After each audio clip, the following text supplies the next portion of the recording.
ساتوی پسرو وینو دا د شهیدانو کور دا د باتورانو کور دا د باتورانو کور دا د باتورانو کور دا د باتورانو کور ساتوی پسرو وینو دا د شهیدانو کور دا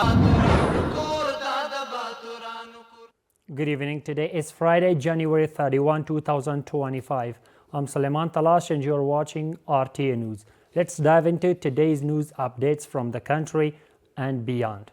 The United Nations Office for the Coordination of Humanitarian Affairs, or OCHA, has reported that its partners need $264 million to prioritize water, sanitation, and health services in Afghanistan by 2025, but have received only $8.4 million.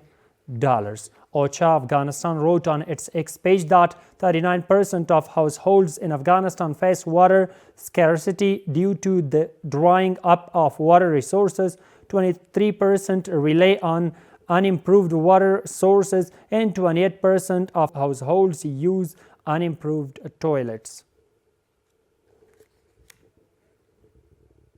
The first secretary and acting ambassador of the Embassy of the Islamic Emirate of Afghanistan in Iran, Maulavi Nasir Ahmad Haqqani, attended a conference titled International Artificial Intelligence and Future Civilization yesterday. According to a press release from the Embassy of the Islamic Emirate of Afghanistan in Tehran, the conference was held in the conference hall of the Iranian Broadcasting with the participation of ambassadors, scholars, and diplomats from foreign countries, and Muhammad Mukhabber, advisor to the President of Iran, also attended. Several newly returned Afghans from neighboring countries who have returned to the country either on their will or forcibly are demanding employment opportunities. At the same time, the Ministry of Labor and Social Affairs says that since the start of the deportation of Afghan refugees, it has registered 66,000 returned professional Afghans who will be provided with job opportunities shortly. Let's see more in this report. Muhammad Hussein, originally a resident of Ghuzvani district of Sarpur province, has recently returned to his country from Iran during these harsh winter days. He, who had been living as a refugee in Iran with his family for 8 years, says that Iranian police forcibly deported him from the country along with other Afghan refugees who had legal documents. We had census forms that allowed us to live there, and we were given worker cards which enabled us to work. However, those documents have now been rejected and invalidated. We were deported, and we couldn't even return to our homes to sell a single carpet or any household items. We had to leave everything behind and return to our country. Muhammad Hussein says that the Islamic Emirate has provided him with a lot of assistance, but he considers the lack of shelter and job opportunities a major challenge for himself and his family. Right now, our living situation is at zero, and we are currently living in this tent. If possible, we desperately need a job or some kind of work to sustain us. Our children are suffering in this cold and snow, facing harsh and difficult conditions, and we are in great distress and hardship. Meanwhile, the Ministry of Labor and Social Affairs says that since the start of the deportation of Afghan refugees, it has registered about 66,000 returned professionals who will be provided with work opportunities inside the country in the future. Our goal is to create job opportunities for fellow citizens recently returning to the country. We aim to do this through relevant institutions, particularly by collaborating with the private sector, to ensure that these returning citizens are provided with employment opportunities. On the other hand, the Ministry of Refugees and Repatriation says that since the Islamic Emirate took power, more than 4 million Afghan refugees have returned from foreign countries. Their health issues are also being treated, and in terms of education, if someone's education is incomplete, they will be referred to educational institutions. Additionally, camps have been set up for their temporary housing, and plots of land will also be distributed to them.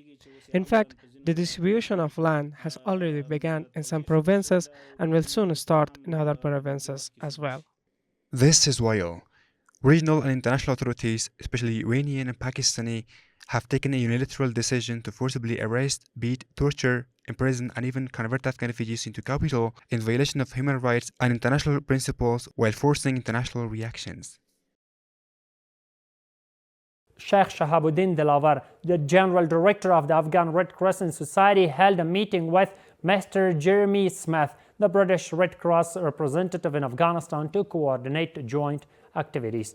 During the meeting, the General Director of the Red Crescent Society thanked the national charity for its support and described the British Red Cross's assistance as valuable for helping orphans and needy families.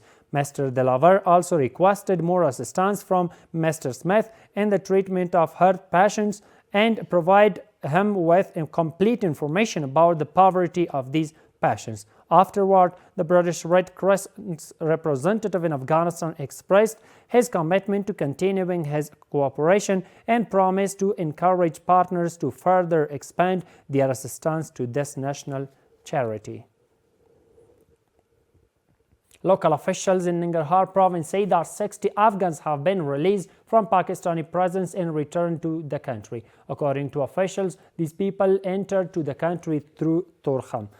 Jamal Gauhar, who is in charge of refugees transfer at Torkham, said that these Afghans held legal documents to live in Pakistan, but they were in prisons for between 2 and 27 days. The reconstruction work of the National Archive, which was started some time ago by the Ministry of Information and Culture, has progressed by about 40%.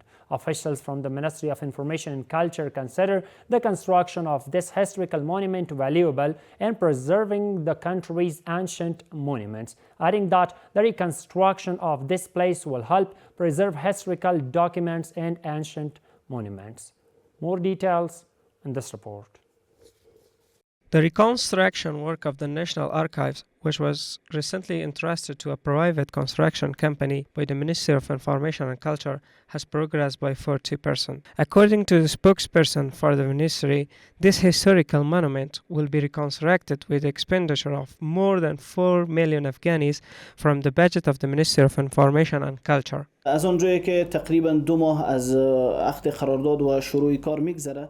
Since it has been almost 2 months, the contract was signed and the work began. According to estimates by technical engineers for the Ministry of Information and Culture technical team, about 40% of the work of this project has been completed so far. And inshallah, the project will be completed and put into use in the next 4 months.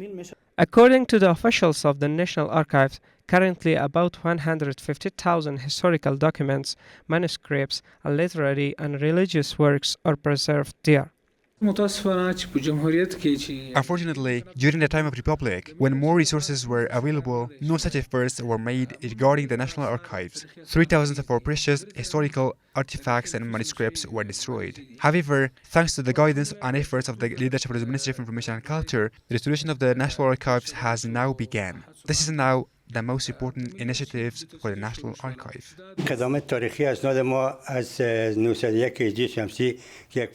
We have historical documents dating back to 901 solar year, including the decree of Sultan Hussein Abu Iqra, which consists of 2 parts. From the 901 solar year onward, we have collected records. Our archives include documents from the Ahmad Shah Baba, Timur Shah Zaman up to the region of Zair Khan. By the grace of Allah, not a single piece of document has been misplaced to this day. According to the officials of the National Archive, they have begun efforts to digitize and better preserve the manuscripts and artistic works in this place, and because of its richness, they are seeking cooperation from citizens and officials of the various departments. 47 people have been arrested in connection with the sale, transportation, and use of drugs from different provinces of the country. The Ministry of Interior Affairs said that the suspects were arrested by the anti-narcotics police in several operations from Kabul, Nangarhar, Paktia, Paktika, Herat, Khost, Panjshir, Saripol, and Parwan provinces. The ministry added that a quantity of narcotics, hashish, methamphetamine, and drug tablets were also recovered from the detainees. The construction of a water canal worth nearly $50,000 in Nangarhar province has been put into use after completion. The National Disaster Management Authority says that this canal was built and put into operation with the financial support of the Danish Refugee Council in the Hisaruk district of the province. According to officials, the operation of the project has prevented water wastage and hundreds of acres of agricultural land will be irrigated. And the final one is that the Ministry of Interior Affairs announced the arrest of 17 people in connection with various criminal offenses from 5 provinces of the country. According to the ministry, these individuals were arrested by security forces in connection with theft, illegal possession of weapons, and other criminal offenses from Samangan, Ghazni, Nimroz, Herat, and Balkh provinces. That's all for tonight. Thank you so much for being with us. Stay with us to stay updated. Thank you so much for watching. Have a good night. ساتوی پسرو وینو دا د شهیدانو کور دا د باتورانو کور دا د باتورانو کور دا د باتورانو کور دا د باتورانو کور ساتوی پسرو وینو دا د شهیدانو کور دا